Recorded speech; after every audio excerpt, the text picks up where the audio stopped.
Yo, Nefer Yawum Facebook. That means good day. Part 3 of the discussion. How are y'all doing today? How's everyone? How are you getting on in America, man, with that orange muppet? That orange muppet walking around going on like he's Jesus and that. Yo, I wanted to talk a little more, man. I can't even sleep these days. Like most days most nights I'm up till like 3, 4 o'clock. Haven't slept properly in about 3 days, man. My mind's just been ticking over. But yeah, man, let's speak on this again, man, because Donald Trump never seems to amaze me, man. Like, what's going on in the world is crazy. And bear with me, I'm gonna try swear a little less, yeah. I know I'm very passionate when I speak, and I know swearing puts a lot of people off. And although I don't bite my tongue for no one, I respect people and their opinion, yeah. So let's dance. I want to talk about today how the deep fakes, their hands been forced in it. How we acted in defying the lockdown, the COVID-19 lockdown, forced their hand. For one, it exposed that the COVID-19 thing was a scam. Do you remember back to the first lecture? I was saying that soon what they're gonna do. This was when we were still in lockdown. I said soon what they're gonna do is they'll start releasing the lockdown little by little, kind of like baiting us, and then because they know we'll get fed up of just being home and caged like animals. So when we reach to that point of just before we explode, they'll let us trickle out a little. Yeah, we already said this. They'll let us trickle out. They'll release the lockdown, relax it, sorry, and then in the midst of us getting back out into society, they'll release a second wave of virus. That's what we initially thought. So let's check. Let's backtrack. Was it 9 days ago, 8 days ago, 7 days ago? How many ever days ago? Yeah, we've gone into this protest stuff where people are coming out the house, both sides of the pond. It was happening over here in the UK too. People were like, "F it, we're going out the house and we're just gonna live." So there was over here. It was in the parks. The parks were just the next popular place. When you go to the parks, it was like carnival. Every day you go to the park, it's like the only place people could go. Whole families, people walking their dogs and stuff. So people started flaunting the lockdown. Then it started getting to people protesting peacefully, saying, "Yo, we're humans and you can't quarantine humanity." You know, kind of like peaceful demonstration kind of stuff. So it started escalating. And so when they seen we was at the brink, because you got to understand there's 40 million people in America that's jobless. There's about 60 million people in England, 66 million or something.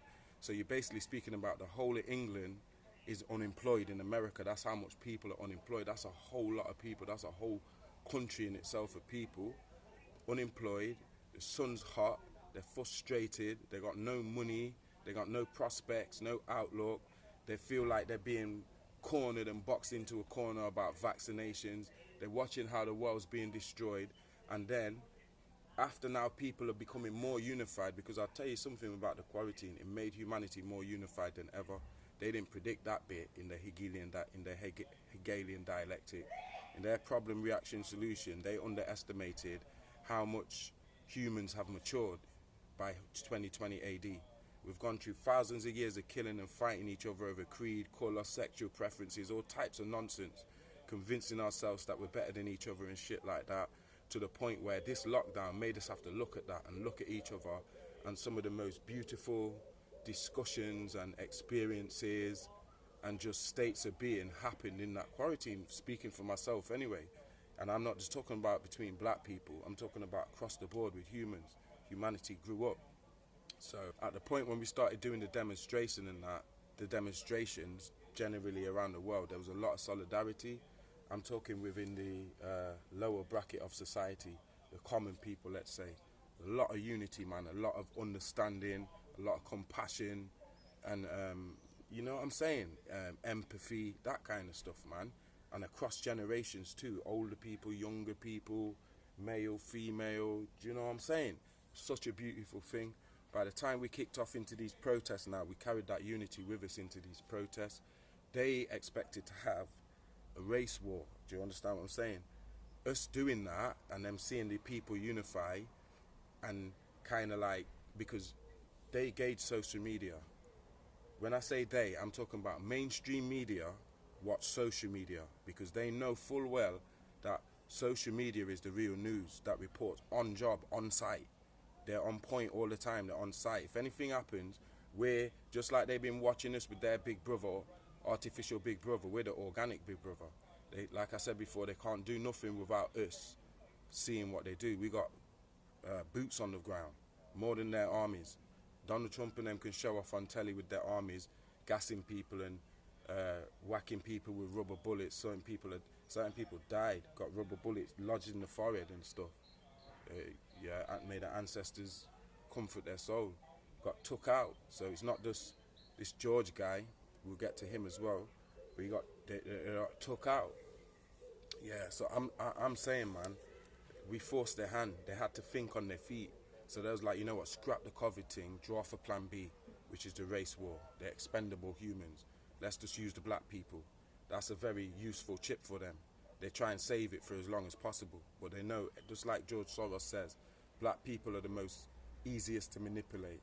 When they say black people, because remember, we don't identify with the word black people no more, unless you're using Egyptian or Kushite languages. If you're dealing with our definition of the word black, which is aswad, or as they say in Arabic, aswad, black, meaning strong, pure, immortal, durable, organic, original, solid, eternal. You know what I'm saying? They're the words that we use to describe black, and I would say too, because religion likes to give it a negative connotation, like it's to do with the shadow, the darkness, which is a totally other thing. Yeah. So also I'd like to say free of guilt, free of evil. That's what black means to me. But if you're dealing with the English word black, then that's not for us. But anyway, when they're seeing the solidarity across the board, they had to think quick. So they drew for the race war, which means they can use their Negropeans or necros, because Negro and necro is the same word. It means dead, yeah?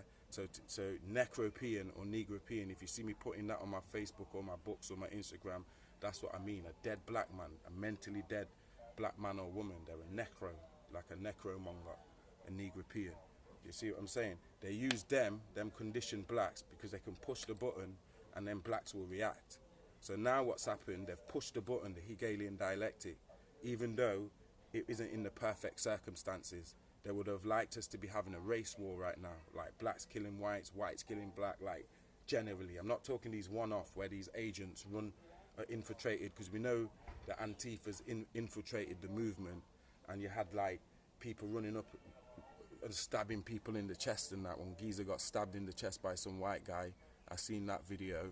Yeah, another woman got whacked in the eye with a rubber bullet, one got whacked in the forehead. I've seen, man, I've been up like 4 o'clock on all over my YouTube and everything, keeping up with what's going on with my brothers on that side of the pond. Do you get me? But they've used that segment of us, yeah, because there's many of us that we're not puppets. We're not going to be reactionaries. Do you understand? I hear the argument what a lot of AMUURIKAs are saying.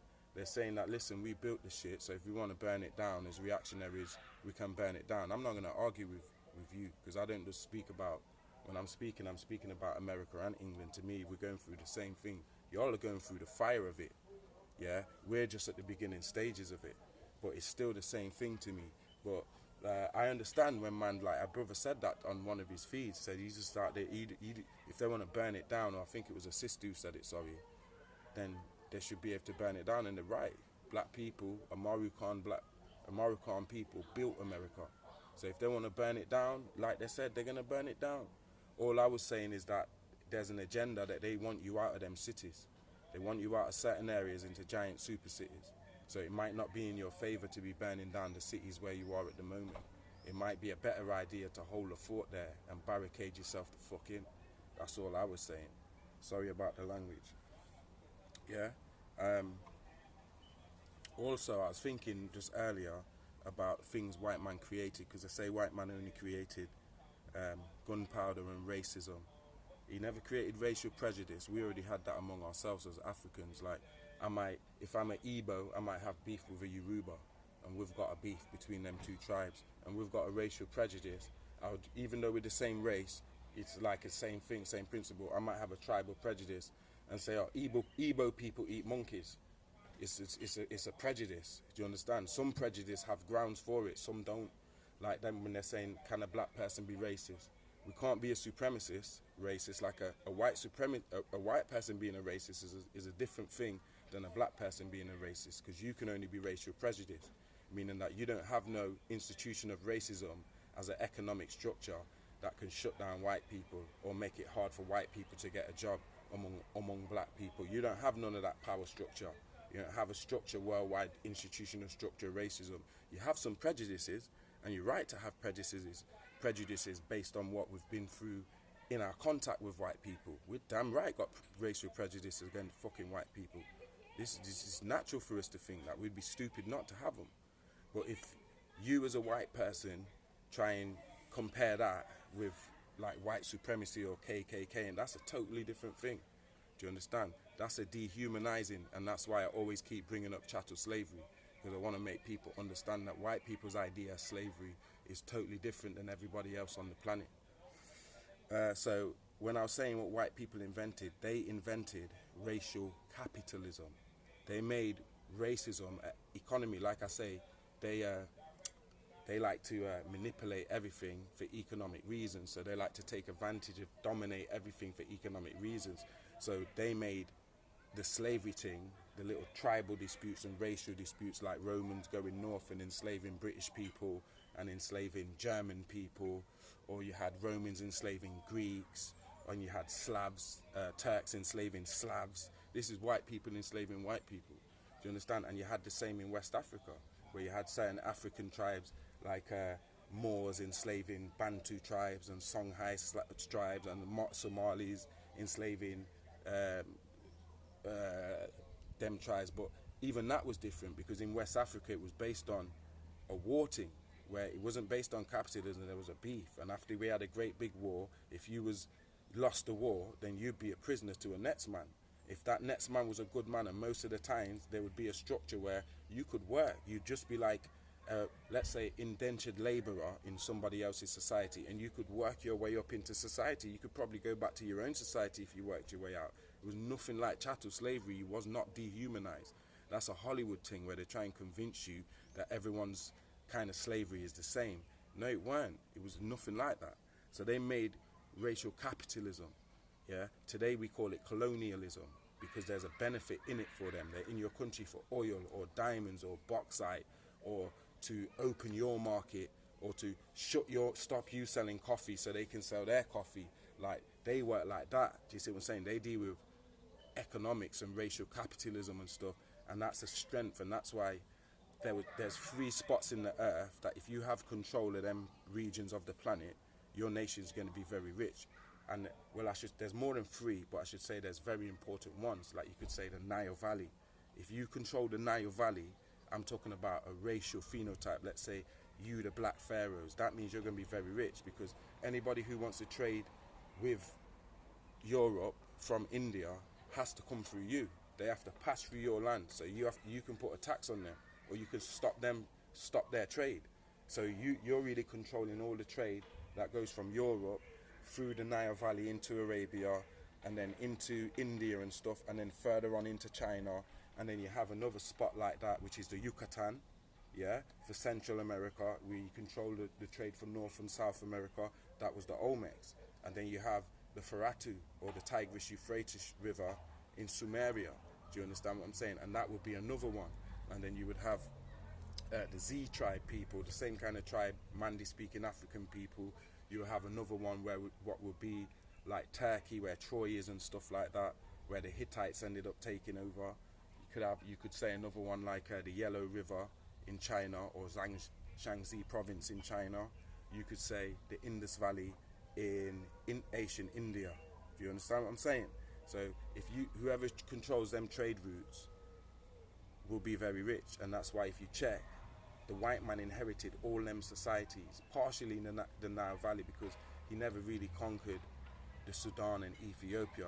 Them regions is just too hot for their armies and stuff. So they can't, until now, like modern times, they never really got their way in them kind of regions. But most of them they did. They ended up taking over them regions for economic purposes. So one of his best creations, other than gunpowder, was racial capitalism, or today what we call colonialism. And that's why it's so important for us not just to say things like, oh, Dr. Fauci's got to go, or Bill Gates has got to go, or Donald Trump's got to go. The whole system's got to go. The whole system of colonialism has got to be taken down. And white people, I'm talking about the good white people in normal society, have to be a part of dismantling that. Yeah. Also, I'd like to say as well, back to the acting and the method acting. Did y'all see Donald Trump walk into the church acting like he's Jesus? This is going back to me saying that the white man is a method actor and he believes in his acting. That's why people like Leonardo DiCaprio, like I was saying, and Robert De Niro and Jack Nicholson and Heath Ledger, they can get stuck in character quite easy, where they have to have counselling and stuff like that to come out of character way after the movie's finished filming, like what unfortunately happened to Heath Ledger. Okay, so what I'm saying that for now is that you've got a number of European countries acting like they're so sorry about this George Floyd, I keep mixing up the name, about this Floyd geezer. They're all so sorry now, just because it's happened in America and it showed them up for who and what the white man really is. All of them. I'm not just talking about people demonstrating in the streets. I'm talking about the politicians of European countries coming on telly and saying, oh, how bad this is, and they're liars, they're actors, they're on a BAFTA thing again. Do you see? They don't give a shit about a brother or whoever died or whatever. They give a shit that they're looking stupid right now. They're looking real see-through, like their skin. Yeah. It's interesting because you know that New Zealand Prime Minister, the good white woman, sorry, not white, I stop calling them white, the good Caucasian woman, Prime Minister from New Zealand, she's recently said that the reason why the UK suffered so much from coronavirus, because remember, she did a brilliant job with her country and shut the country down and stopped corona from killing a lot of her citizens. And she said she's not dealing with no herd immunity thing. She said if you do herd immunity, that means thousands of your citizens have to die just to get yourself immunity. She said she doesn't want one of her citizens to die. So that if Google it, they had some low number in New Zealand of corona cases and that. They're closer to Wuhan than we are. But she said that the reason the UK suffered so much was because we took an influenza type, old type, Victorian, medieval type of strategy in modern times to deal with corona. And look at us, we've had, the last time when I started writing my book, Coronation, the figures was 40,000. That was about 3 weeks ago. Today they're trying to say it's just reaching 40,000. I reckon it's way over 40,000. But then again, I can't say that because the figures are fake anyway. They don't even know what the figures are. They just make it up as they go along. Because I'm not saying it doesn't exist, but it's just like a common flu. All these people dying from corona, it's not corona, it's all kind of stuff that they attribute to corona. I'll give you an example. Man got steamroller, dies from corona. Man fell off the top of Djedefre's house roof, dies of corona. Man stumped his toe like Bob Marley playing football, died of corona. Did you catch my drift? Okay then. So all them figures is just jive, man. Because they're pumped up with all types of fake figures and other stuff, like this guy might have cancer or this guy's got tuberculosis. They just keep writing COVID-19 up. Yeah, so they're method actors. So if you check Boris Johnson talking about he ain't never lied in his whole political career, that was a lie in itself, but he believes that. If you look at his face in that article on Facebook, the meme bit, you look at his face, my man believes that. Look at Donald Trump when he bombed up that crowd and walked to that bombed up church to hold up a Bible after he says he's done more for Christianity than Jesus. He says Jesus hasn't done nothing. Where is he? He disappeared. Nobody knows where he is. But he's out here on the front line fighting infidels for Christianity. Donald Trump believes that. Don't get it twisted. They're actors. The white man's religion is Hollywood. It's a BAFTA thing. Yeah, and Black Lives Matter is a Satan thing. Do you know why? Because I spent 2 days trying to find out who's organising these events, and I really don't think it's black people organising these marches and events. It's definitely Tamahu people, Caucasian people.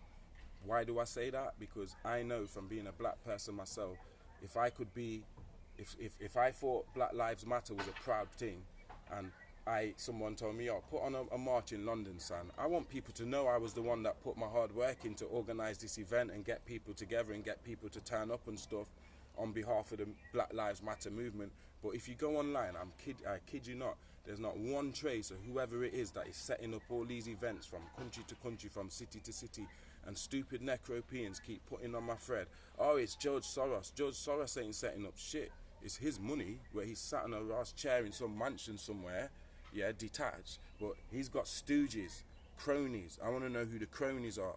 Who are the people in England that can articulate and organise the march in London? I want to know who they are. I want to know what their background is. I want to know what their connections are. Google's not telling me. I thought Google was telling us everything about adrenochrome and everything, but apparently these Black Lives Matter, the people who actually put on these events, these lot are ghosts. And also Anonymous is apparently, allegedly part of the deep state, which to me, I didn't know that. I found that out today. It might sound mad. Some of you might say, "Yo, you should have knew that long time ago." I really thought they was giving us word. But apparently they're deep fake as well, for anybody like me who was ignorant to that. And also I'd like to say, because this is a Hegelian dialectic, like they needed to distract us from all the gates. What do I mean by gates? Pizzagate, Obamagate, Billgate, all of the bloody gates. There was too much focus on that pizza, all that pedophilia stuff. Epstein, Weinstein, Hollywood, Chrome, yeah? Let's just keep it Chrome, yeah? CV, yeah? Let's just say, you know what I mean, 4G, yeah? There was too much on all of this stuff. So they needed a decoy. They needed a QAnon to make you feel like you're finding something out and Donald Trump's on your side. They needed a decoy, but even that imploded when the riot started and Donald Trump showing his true colours when the riot started. Yeah, people close to me actually feel that he's the Antichrist himself, Donald Trump, and that's why he walked to that church holding up the Bible and made those remarks about Jesus Christ, Mr. Superstar. So what I want to say, keep the spotlight on the gates. When you're on your social media, don't just spaz out and feed into all of this deep state psyops, George Floyd crap. They did that so you would stop posting about all of these stars, and you would stop posting about the chrome, and you would stop posting about the awakening. They did it for a reason. So if you're not a necropean, don't get into the habit of just sticking in the necropean thing. Make sure you break from that mind trend and you put your train of thought on, you know what, let me post something on these Hillary Clinton, what's happening, we want to see her in jail, yeah, let's blow up George Soros some more. We're not coming to Black Lives Matter. What? We ain't coming, we'll set it up ourselves. Do you know what I'm saying? Let's keep the focus. I'm not saying to be involved in what's going on around us. Obviously this is worse than bloody CV, what they're trying to make this riots into. You got bloody white supremacists, deep fakes infiltrating the movements, peaceful protests, smashing up stuff, Boston police putting bricks everywhere for people to throw. Come on, we're being set up, we're being baited. So make sure you keep the spotlight on what they're trying to bait you off of. They're trying to stop that, so don't stop it. Do you understand? Post that shit. Soon as you finish listening to this, go and post some off one of them off one of them topics on your page, and keep pushing the message, keep putting Dracula can't survive in the sunlight. That's why my book series is called In the Light of the Sun series. We need to keep putting the light on Dracula, and the sun will burn him up. He'll end up with melanoma, skin cancer. It will kill him, it will burn him up. The sun is racist, they don't like liars. Do you understand? So keep the light on the things that are going to air him out, that are going to expose him, especially to his own people who are ignorant of who he really is or who they really are. Do you understand? So the good ones of them, they will react and they won't have it. So we have to keep putting the spotlight and helping them when they're giving us the spotlight about certain people, rather than condemning them and try and paint every white person with the same brush. Don't work like that. We should know best that you can't paint everybody with the same brush. We've had it for 500 years. Okay. Yeah, also, like I said earlier, the AMUURIKA sister said to me, if they want to smash up America, they built it, they should be able to smash it up. I just want to say, what's the intention? Because I could just smash up this door right now just to make a point. Smash my phone right now just to make a point. But what's your goal? If you just want to smash some shit up just to show Donald Trump what I smashed some shit up, my question to you is, what you're going to do after you've smashed some shit up? It's just a question. Do you understand? So I'm saying, my mother who's inside used to say to me all the time, intentions purify your actions, son. That's what she used to tell me all the way coming up. Yeah. So I'm going to tell you now, intentions purify your action. All you guys who are protesting out there, ask yourself, what's your intention? What are you looking for? Because the justice that you're looking for is never going to come. They're never going to give you that. Yeah? The freedom that you're looking for, they're never going to give you that. You have to take that yourself. Nobody can't give you freedom. If you think somebody can give you freedom, you're still in the box. You're still in an illusion. You think they're powerful enough to give you freedom. You don't understand the precept that freedom is there for those who want to take it. It's not there to be given. You can only give that to yourself. So what's your purpose, man? What's your agenda? Because they've got an agenda. It's called Agenda 2021 or ID 2020. What's your agenda? Your agenda must be smash up. Yeah, you get me?